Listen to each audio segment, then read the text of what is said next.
The prophet Elijah brought bad news to Ahab, the ruler of Israel.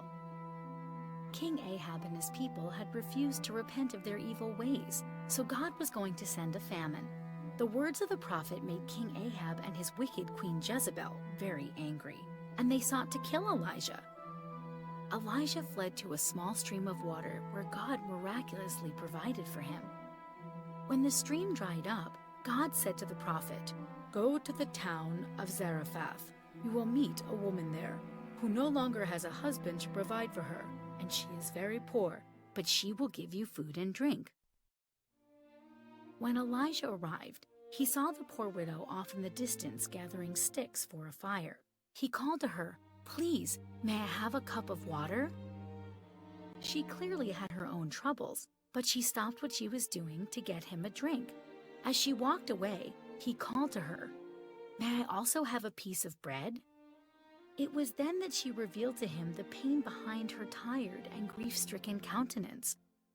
"As your God lives," she said, "the famine has been hard on us, and I have none to give you. I only have a handful of flour and a little oil in a jar. I am gathering these sticks so I can make a fire to prepare one last loaf. My son and I will eat it, and after that we will together die of hunger." Elijah had compassion on the widow and her son. He said to the woman, "Don't be afraid. Go and make your last cake, but give it to me. After that, make one for you and your son. If you do as I say, God will reward your faith, and your flour and oil will not run out until after the famine is lifted and the land is blessed with rain." The widow believed Elijah and did exactly what he asked her to do. Just as he said, the oil and the flour did not run out and sustained them to the end of the famine. Sa panahon ng Haring Ahab na asawa ni Jezebel, halos walang matuwid sa Israel. So tinawag ng Diyos ang byuda from Zarephath in Sidon na hindi naman Israelita pero naniwala sa Diyos. Pinakain niya si Prophet Elijah and she responded to God in faith kahit hindi naman siya parte ng sabihin natin chosen people. Hindi naman siya Israelite. Naalala ko na ang babaeng ito ay binanggit ni Kristo sa Gospel of Luke chapter 4.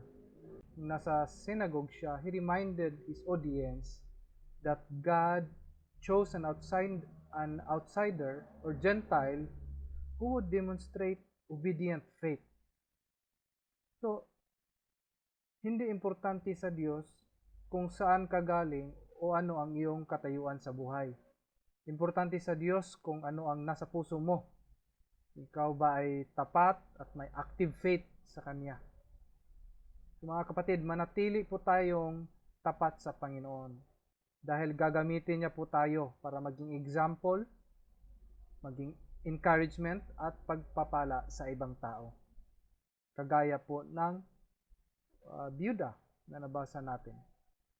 So tonight, manalangin po tayo nasa kabila ng ating mga difficulties and sometimes rebellion kay God. Manalangin po tayo na ang desire natin ay maging masunurin pa rin sa Panginoon. Alam natin that God will honor those who strive to obey Him. And may this knowledge strengthen us. So good night po and God bless to all.